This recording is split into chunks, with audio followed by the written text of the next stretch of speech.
오늘 우리에게 주신 하나님의 말씀은 출애굽기 8장입니다.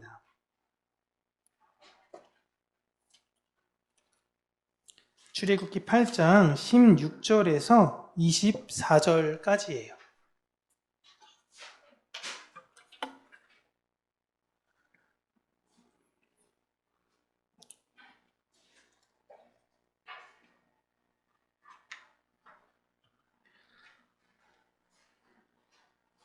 자, 우리 함께 한 목소리로 읽도록 하겠습니다. 여호와께서 모세에게 이르시되 아론에게 명령하기를 내 지팡이를 들어 땅에 티끌을 치라 하라. 그것이 온 땅에서 이가 되리라. 그들이 그대로 행할세. 아론이 지팡이를 잡고 손을 들어 땅에 티끌을 치매 애굽 온 땅의 티끌이 다 이가 되어 사람과 가축에게 오르니 요술사들도 자기 요술로 그같이 행하여 이를 생기게 하려 하였으나 못하였고 이가 사람과 가축에게 생긴지라. 요술사가 바로에게 말하되 이는 하나님의 권능이니이다 하였으나 바로의 마음이 완악하게 되어 그들의 말을 듣지 아니하였으니 여호와의 말씀과 같더라. 여호와께서 모세에게 이르시되 아침에 일찍이 일어나 바로 앞에 서라. 그가 물 있는 곳으로 나오리니 그에게 이르기를 여호와께서 이와 같이 말씀하시기를 내 백성을 보내라. 그러면 그들이 나를 섬길 것이니라. 내가 만일 내 백성을 보내지 아니하면 내가 너와 내 신하와 내 백성과 내 집들의 파리떼를 보내리니 애굽 사람의 집집에 파리떼가 가득할 것이며 그들이 사는 땅에도 그러하리라. 그날에 나는 내 백성이 거주하는 고센 땅을 구별하여 그곳에서 파리가 없게 하리니 이로 말미암아 이 땅에서 내가 여호와인 줄을 내가 알게 될 것이라. 내가 내 백성과 내 백성 사이를 구별하리니 내일 이 표징이 있으리라 하셨다 하라 하시고 여호와께서 그와 같이 하시니 무수한 파리가 바로의 궁과 그의 신하의 집과 온 땅에 이르니 파리로 말미암아 그 땅이 황폐하였더라. 아멘.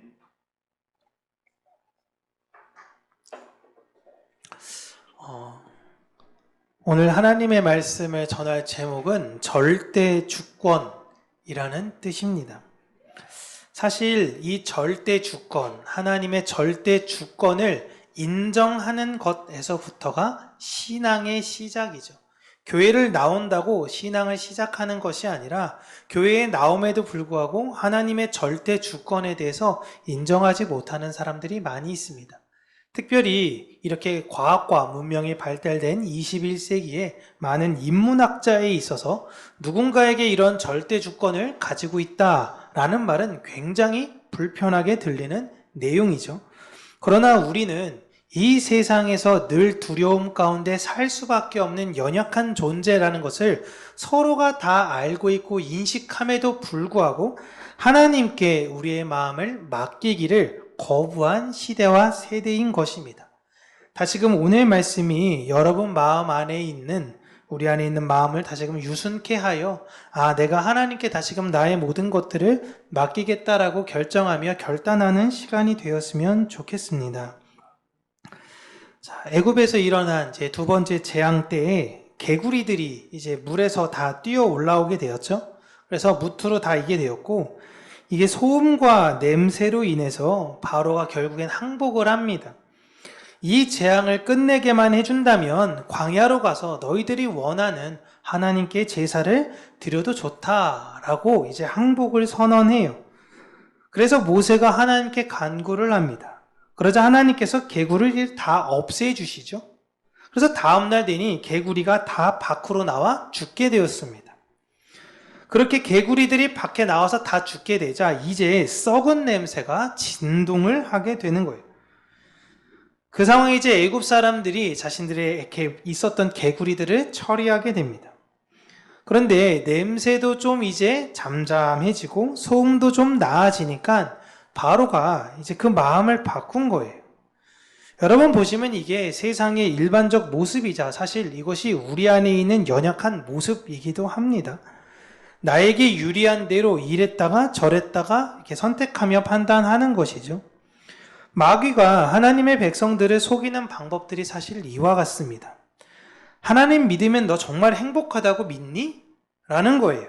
그 질문 가운데에 목회자나 많은 사람들이 하나님을 믿으면 행복한다 라고 이야기하는데 이게 내 삶 가운데에 실제화되지 않아요. 나는 교회 나가는데 실제 행복하지 않거든요. 돈 많은 사람이 행복해 보이고 유식한 사람이 행복해 보이고 명예로운 자들이 행복해 보이거든요. 그러다 보니까 을에 자신의 마음을 마귀에게 말하는 음성에 귀 기울일 수밖에 없습니다. 그렇게 계속 마귀는 우리를 속여요. 그럼에도 불구하고 하나님의 놀라운 은혜와 권능으로 말미암아 예수 그리스도가 누군지 알게 되고 행복이라는 것을 비로소 알게 되었어요. 그러면 이 세상의 것을 포기하느냐? 그렇게 되지 또한 않습니다. 그래, 이것도 행복인데 마귀는 우리에게 이것도 행복이지만 이것도 같이 있는 것도 행복일 거야. 신앙생활도 하고 적당히 세상에서도 함께 어울려 라는 식으로 계속 우리를 꼬드기죠. 바로가 가진 모습은 이 세상의 전형적 모습을 보여주는 대표적인 것이고 때로는 이것이 예수를 알기 전에 있었던 우리의 모습과 동일합니다. 하나님, 이것만 해결해 주세요. 그럼 나 주님 믿을게요. 하나님이 해결해 주신 것들 여러분 한번 인생에서 경험하신 분들이 많이 있으실 겁니다. 그럼에도 불구하고 언제 그랬냐는 듯 예전의 내 모습대로 돌아가죠. 그럴 때 다시금 하나님께서 또 치실 때가 있습니다. 그때 다시금 또 하나님께 엎어지는 거죠. 이 바로의 모습을 보면서 야, 지난날의 내 모습이 이것과 같았지, 이 사람과 같았지. 그렇다면 이후로 내 모습은 어떻게 되어야 되는가? 모세와 같이 하나님께 물으며 나가는 사람이 되어야겠다라고 우리는 말씀을 읽으시면서 적용해야 된다라는 것입니다. 이런 바로의 모습에 하나님께서는 세 번째 재앙을 이제 내리시는데요. 모세에게 땅에 티끌을 치라라고 이야기를 하십니다. 그렇게 모세가 순종하여 이제 땅을 치자 티끌에서 이제 생명이 나오게 되는데요. 여기서 나오는 티끌을 보시면 여러분, 하나님께서 아담을 지으실 때 우리가 흔히 흙으로 지으셨다라고 알고 있지만 원어로 말씀드리면 그 땅에서 나오는 티끌로 아담을 지으셨습니다. 아담은 고로 무엇으로 만드셨냐? 티끌로 만드신 거예요. 우리로 따지면 먼지죠, 먼지. 하나님은 우리를 먼지로 만드신 것입니다. 고로 우리의 처음 자리는 무엇이냐? 바로 먼지, 아무것도 없음인 거예요. 그런데 아무것도 없음에서 생명이 된 것이죠. 이번에는 그 티끌에서 생명이 나왔는데 다른 이들에게 생명을 전해주는 생명이 나오는 것이 아니라 다른 이들의 생명을 취하는 이가 나오게 되는 것입니다. 본문에선 티끌이 변한 것이 이다라고 나왔는데 여러분, 이라는 이 해충은요, 사실상 자기가 다리가 다 있긴 하지만 이게 막 땅을 건너가고 막 헤엄치고 가가지고 다른 생물에게 딱 전염되어지지 않습니다. 사람과 사람의 접촉을 통해서 이 이는 전해지게 되죠. 사실상 이가 스스로 움직여져 다른 생물에게 이동하는 것은 굉장히 어려워요. 그래서 다른 성경학자들은 아마도 이 이가 여러 의미로 이야기하는데 모기가 아닐까라고 보는 견해도 있습니다. 그러나 중요하다라는 것은 이다, 모기다, 이게 아니라 티끌에서 나온 생물이 다른 생물의 피를 먹는 존재다라는 것이 중요한 거예요. 즉, 다른 이의 생명을 취하는 존재를 지금 하나님께서 만드신 거예요. 하나님은 얼마든지 같은 재료로 생명을 만드시기도 하고 저주를 만드시기도 합니다. 아담은 다른 이들에게 생명을 전해주는 도구로 하나님께서 세우셨다면 지금은 다른 이들에게 생명을 취하는 도구로 만드시는 거예요. 인간이 만물의 영장이니 가장 위대한 생물이니 무슨 먹이사슬에 가장 정점이 있다느니 이런 이야기는 그냥 인간이 만들어낸 것에 불과해요. 하나님은요, 이 돌들로도 아브라함의 백성을 만드실 수 있는 분이시고 여기 있는 이 꽃 개수보다 우리 평강교회에 더 많은 사람들을 보내실 수 있는 분이시기도 하십니다. 지금 이가 하나님은 같은 티끌로 생명을 만드시기도 하고 저주를 만드시기도 하는 분이세요. 십자가라는 그것이 어떤 이에게는 생명으로 다가오게 되긴 하지만 어떤 이에게는 저주가 되기도 합니다. 지금까지 하나님의 능력을 흉내내었던 애굽의 술객들의 모습을 보시면 개구리 때까지는 잘 흉내를 내서 그냥 바로와 그냥 애굽 사람들의 마음을 안심시켰어요. 그러나 더 이상 흉내낼 수 없음을 인정하게 됩니다. 그리고 이것은 오직 하나님만이 하실 수 있음을 인정하게 돼요.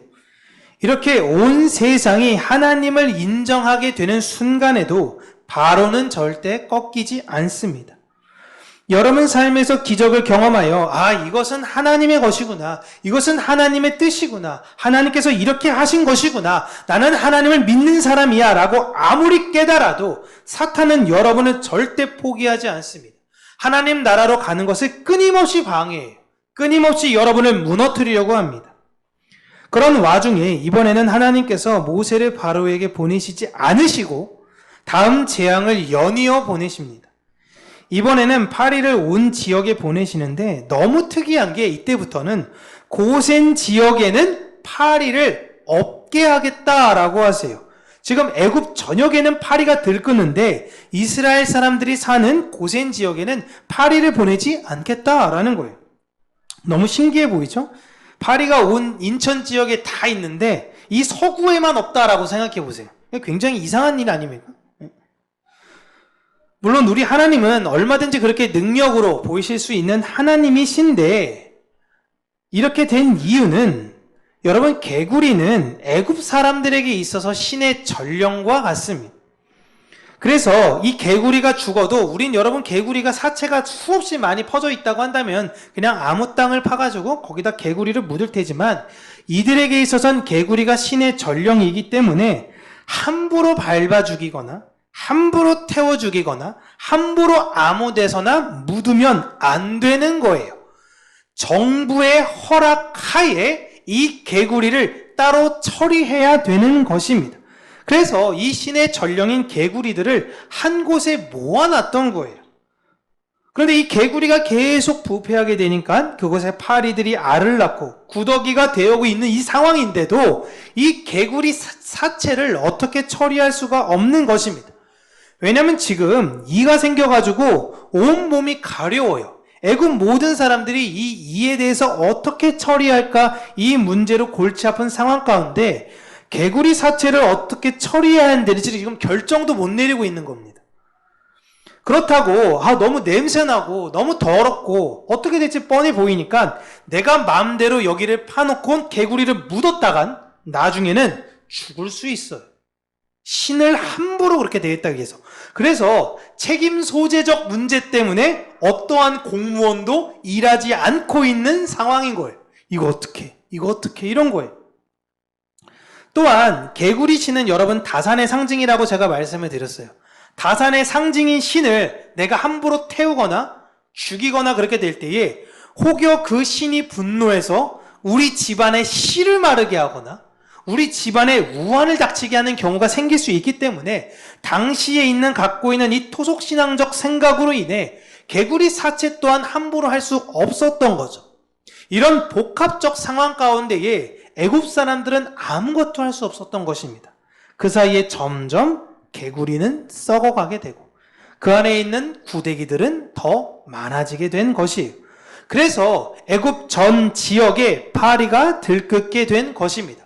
그럼에도 불구하고 파리가 너무 많다 보니까 고센 땅에도 좀 놀러 갈 수 있는 거 아닌가요? 그걸 하나님께서 막으신 거예요.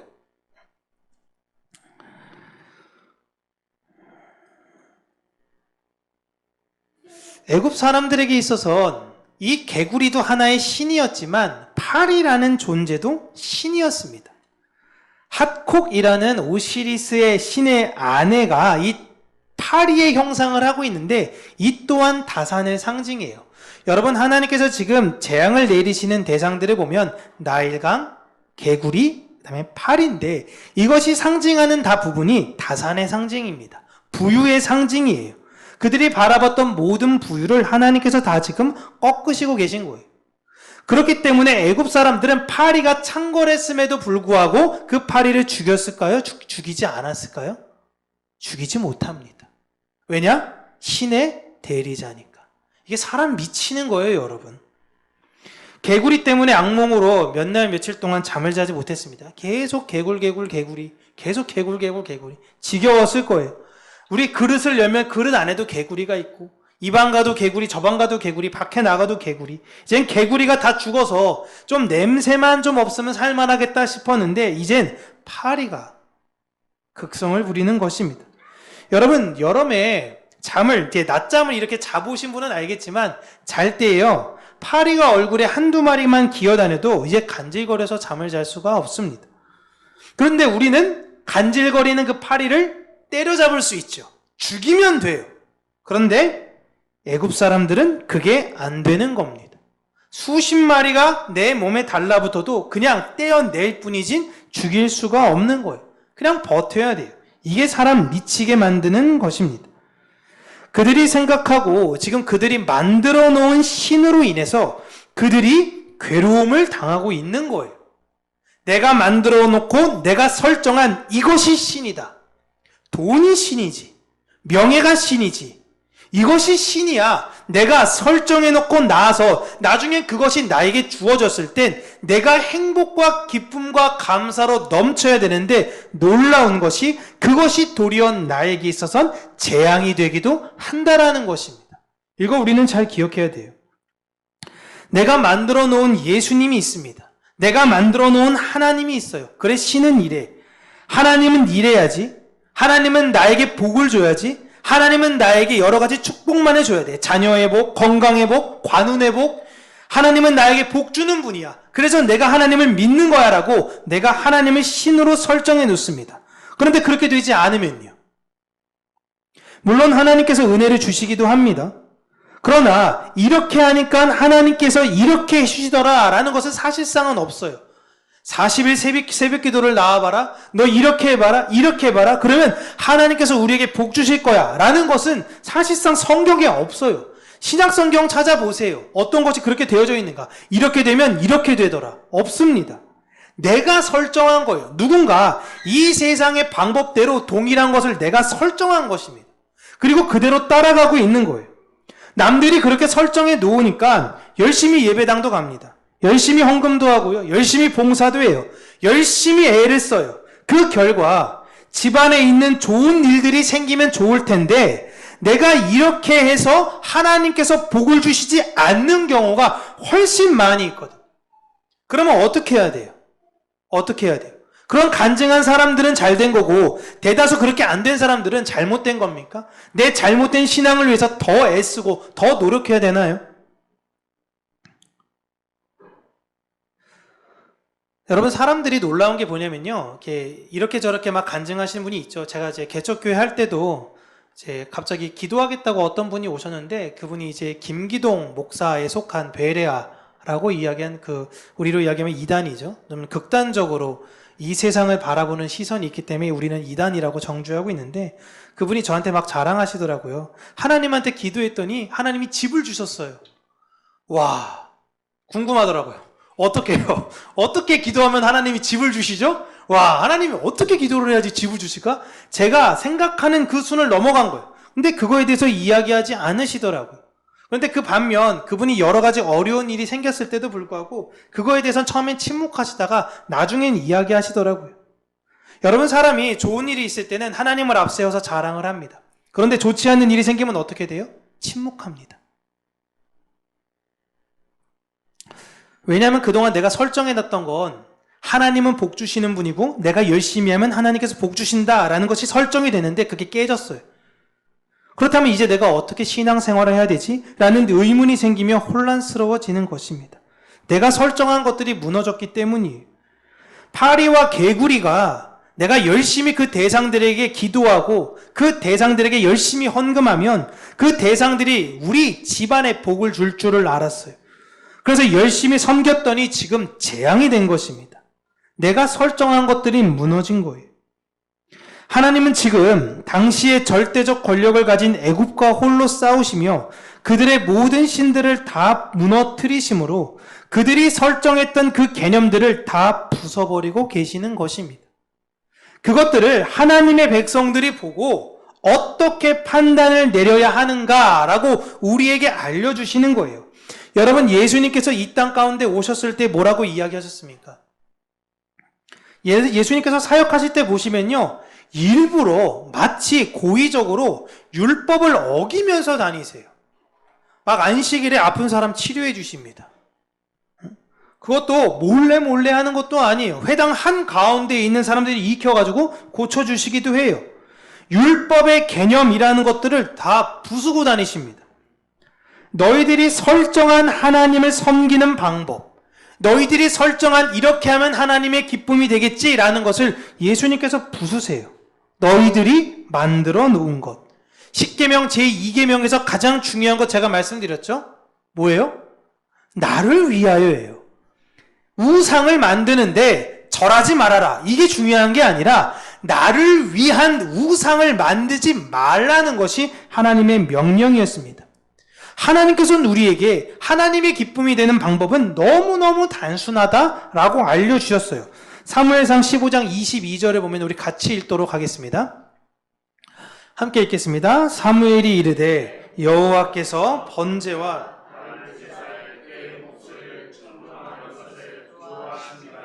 좋아하시겠나이까.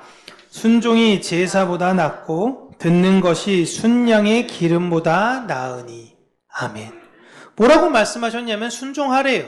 들으래요. 하나님께서 너에게 말씀하시는 거 집중해서 들으래요. 그리고 또 말씀하시는 게 호세아서 6장 6절에 이렇게 나옵니다. 나는 인애를 원하고 제사를 원하지 아니하며.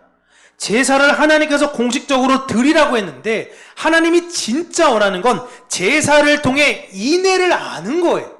하나님이 진짜 원하는 건 여러분, 예배를 드리는 이 형식이 아니라 예배의 형식 속에서 하나님의 사랑을 발견하기를 원하시는 거예요.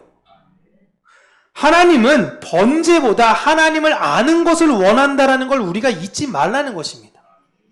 또 스가랴 7장 9절에서 12절에 이렇게 이야기합니다. 이게 왜 이렇게 붙여져 있죠? 만군의 여호와가 이같이 말하여 이르시기를 너희는 진실한 재판을 행하며 서로 인애와 긍휼을 베풀며 이웃 사랑하라라고 이야기합니다. 과부와 고아와 나그네와 궁핍한 자를 압제하지 말며 서로 해하려고 마음에 도모하지 말라 하였으나. 여러분, 지금 이스라엘 백성들에게 이야기한 거예요. 하나님의 자녀들이 지금 어떤 식으로 얘기해요? 나만 아니면 돼. 네가 뭔데 내 사유재산을 침해하려 들여. 그래서 이 사람들의 마음이 강팍해질 대로 강팍해진 거예요. 그들이 듣기를 싫어하여 등을 돌리며 듣지 아니하려고 귀를 막으며 그 마음을 금강석 같게 하여 다이아몬드입니다. 율법과 만군의 여호와가 그의 영으로 옛 선지자들을 통하여 전한 말을 듣지 아니하므로 큰 진노가 만군의 여호와께로부터 나왔도다. 아멘. 하나님이 지금 대한민국 교회를 왜 치시냐라고 할 때 답이 뭐예요? 인애와 긍휼을 잃어버린 거예요. 공의와 정의를 상실해버린 겁니다. 교회가요. 이기적이고 어려운 사람 도와주는 것에 있어서 배타적이고 오히려 압제한대요. 교회에서 어려운 사람이 오면 그냥 쳐다보지도 않는 거예요. 부유한 사람, 잘 나간 사람들과 함께 친구하려고 하는 것입니다. 하나님을 사랑하는 것, 하나님의 기쁨이 되는 건 여러분 너무너무 단순한 거예요. 그냥 이웃을 진실하게 사랑하시면 돼요. 끝이에요.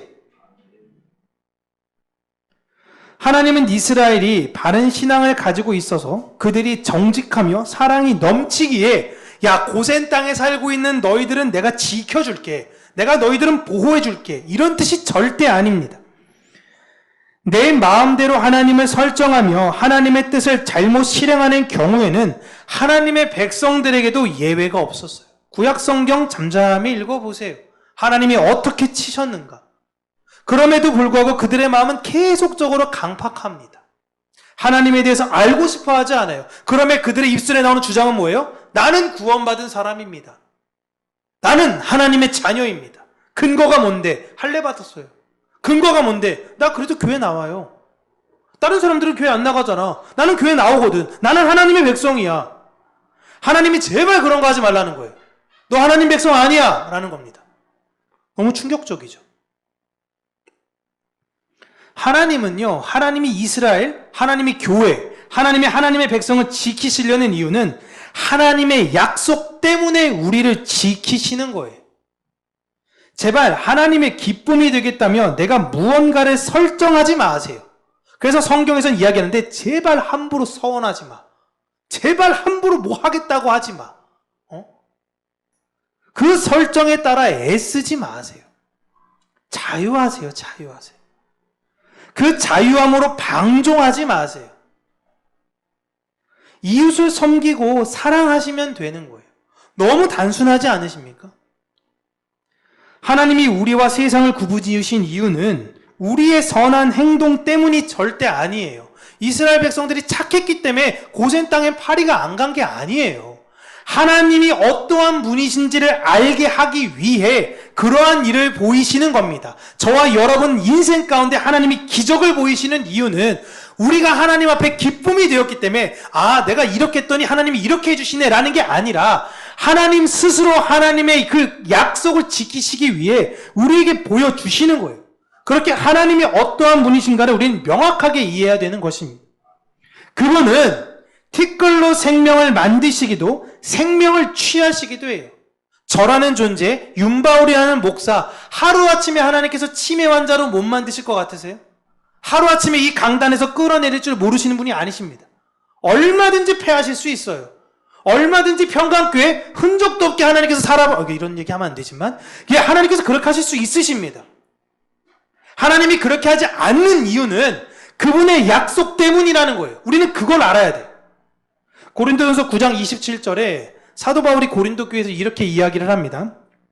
내가 내 몸을 쳐 복종하게 함은 내가 남에게 전파한 후에 자신이 도리어 버림을 당할까 두려워함이로다. 사도 바울이 이래요. 사도 바울이. 여러분, 저희가 여러분에게 복음 전하고 또 이후에 전도를 갈 건데요. 하나님께서 저 그냥 쓰다가 버리실 수 있습니다. 사도 바울이에요. 여러분 구원받았다라고 여러분 자신하십니까? 난 구원받았지. 나야말로 구원받았지. 사도 바울 보세요. 얼마나 믿음 없습니까? 수많은 교회를 세웠고요. 수없이 많은 매를 맞았어요. 잠을 자지도 못했고요. 뻑하면 굶었습니다. 고생이란 고생의 패키지를 다 묶으면요. 사도 바울보다 더 많이, 심지어 예수님보다 훨씬 더 힘든 인생을 살았어요. 그런데 그렇게 애쓰고 노력했으면 하나님이 좀 그 정성을 봐서라도 구원시켜줘야 되는 거 아닙니까? 교회도 복음 전한 사람만 수만 명을 낼 텐데. 그런데 하나님은 언제든지 나를 버리실 수 있고 그런 하나님의 선택은 옳으십니다. 라고 지금 사도 바울이 고백하고 있는 거예요. 그 누가 이 앞에서 아닙니다. 라고 이야기할 수 있겠습니까? 하나님이 나를 구원해주지 않으시더라도 물론 그렇게 하지 않으실 분이지만 나 또한 하나님의 뜻을 알기에 내 안에 있는 욕심과 끊임없이 싸우며 나간다는 거예요. 그러니까 내 안에 욕심과 싸우면서 나가는 게 내가 구원받으려고 하는 것이 아니라 내가 하나님의 기쁨이 되는 것이 무엇인지 알기 때문에 내가 그 기쁨이 되기 위해 싸워가는 것이고 내가 그렇게 싸워갔음에도 불구하고 하나님이 나를 버리신다. 그래도 할 말은 없다라는 것입니다. 저 또한 여러분 마찬가지예요. 하나님께서 여러분에게 복음을 전하게 한 다음에 하나님이 바울아 너 지옥 가라. 그러면요 저는 예 하나님 전 지옥 가야 됩니다. 라고 인정할 수밖에 없는 사람이에요. 근데 이거 끝까지 인정 못하는 거예요. 하나님의 절대 주권 그딴 게 어딨어. 내가 낸 헌금이 얼만데, 내가 보냈던 시간이 얼만데, 아까워. 친구들이랑 차라리 놀러 댕길 걸. 여러분은 무엇을 근거로 구원에 확신이 있으십니까? 하나님이 여러분 쓰다 버린다면 여러분 뭐라고 여러분 말씀하실 겁니까? 하나님 부당해요. 내가 낸 헌금 다 내놔. 하나님이 다 돌려줘요. 야, 내가 2배로 줄게. 그리고 지옥 가. 그럼 여러분 가질 거예요? 하나님 잘못했어요. 안 그럴게요. 성경이 이야기하는 구원받은 자들의 특징을 이야기합니다. 하나님의 기쁨으로 살려고 애쓰고 구원받은 자들의 특징은 놀랍게도 하나님의 절대적 권한, 절대 주권을 인정하더라라는 것입니다. 이 세상의 수많은 일들이 다 하나님의 일이시다라는 거예요. 왜 우리 집은 이래? 왜 내 삶은 이래? 난 맨날 건강하지 않고 나도 좀 튼튼하게 살고 싶은데. 근데 내 삶에 이루어진 모든 일은 하나님의 완전하신 계획이다라는 걸 진심으로 내 마음 안에서 고백하는 거예요. 이게 안 되면요, 여러분, 신앙 처음에서부터 다시 시작해야 되는 거예요. 계속 하나님은 우리를 훈련시키는 게 뭘 훈련시키냐면 이 처음 자리를 확인시키는 거예요. 왜 광야에서 이스라엘 사람들을 계속 고생시켰느냐? 그 처음 자리를 확인해라. 근데 그들 가운데 두 분류로 나뉩니다. 한 분류는 하나님 앞에 순종해요. 하나님 잘못됐어요. 용서해 주세요. 하나님께서 오르십니다. 라고 가는 사람이 있다면, 한 사람은 애굽으로 갈 걸. 이게 웬 개고생이야? 이런 사람들로 명확하게 나뉘어요. 그래서 그 애굽을 향해서 계속 그리움을 냈던 사람들을 하나님께서 애굽 광야에서 계속 하나씩 없애시면서 가는 것이 민수기 내용이에요. 그래서 하나님께서 그렇게 우리를 만들어 가시는 거예요. 우리 안에 있는 하나님을 향한 끝없는 불신들, 끝없는 하나님을 향한 이 분노들, 왜 내 삶은 이래? 이런 것들을 하나님께서 우리의 광야와 같은 인생 여정 가운데서 하나씩 제거하신다라는 거예요. 그렇게 우리 입술 가운데 하나님, 내 인생 여정 다 끝내서 돌아보니 하나님께서 인도하셨습니다 라는 믿음의 고백을 나오게 하신다라는 것입니다. 나는 구원받기에 적합한 존재가 사실은 아니에요, 여러분. 우리의 과거를 생각해 보세요. 우리가 이 자리에 서 있는 이유는요, 하나님께서 우리를 긍휼히 여겨주셨기 때문에 그렇습니다. 하나님께서 우리에게 은혜를 주셨기 때문에 우리의 있는 이곳에는 파리가 없었던 것 뿐이에요. 하나님의 사랑으로 말미암아 우리 안에 죄가 없었던 것 뿐인 거지, 하나님만 없으시다면, 예수 그리스도만 없다면 내 안엔 육심적 파리로 들끓을 존재다라는 것입니다. 항상 여러분 삶을 사실 때에 하나님의 절대 주권이 무엇인지를 인정하시며 하나님께서 내 삶 가운데 이루실 것들에 감사하면서 사시기를 바랍니다. 하나님의 절대 주권을 여러분 인정하면 이 세상 가운데 내가 수동적이면 아무것도 아닌 것 같이 보이지만, 실제 여러분 삶 가운데는 세상에서 줄 수 없는 그 평안이 여러분 안에 있을 것이고 놀라운 기쁨과 감사가 있을 거예요. 제가 진짜 제 속을 열어서 여러분에게 이것이 기쁨이고 이것이 감사합니다라는 걸 보여드리고 싶을 정도예요. 그런데 이거는 제가 여러분에게 줄 수가 없어요. 하나님만이 여러분에게 줄 수 있기 때문에 저는 그냥 기도할 따름입니다. 또한 간구하는 것은 여러분 안에 그 놀라운 기쁨과 평안을 맛보아, 이게 하나님의 기쁨이고 평안이었구나. 내가 그동안 세상에서 쫓던 것들이 별거 아무것도 아니었구나. 그냥 개구리였고 그냥 파리였구나 라는 믿음의 고백을 드리며 하나님의 기쁨이 되기 위해 오늘도 이웃을 열심히 사랑하며 겸손하게 사는 저와 여러분들 되시기를 주님의 이름으로 축복합니다. 기도하겠습니다. 살아계신 하나님 아버지,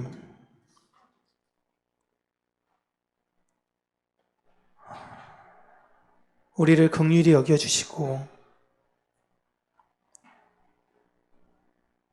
하나님께서 일하시는 것들, 하나님께서 계획하시는 것들을 우리가 온전히 수용하며 하나님을 바라보는 믿음 안에서 사는 자가 되어지기를 간절히 간구하고 소원합니다.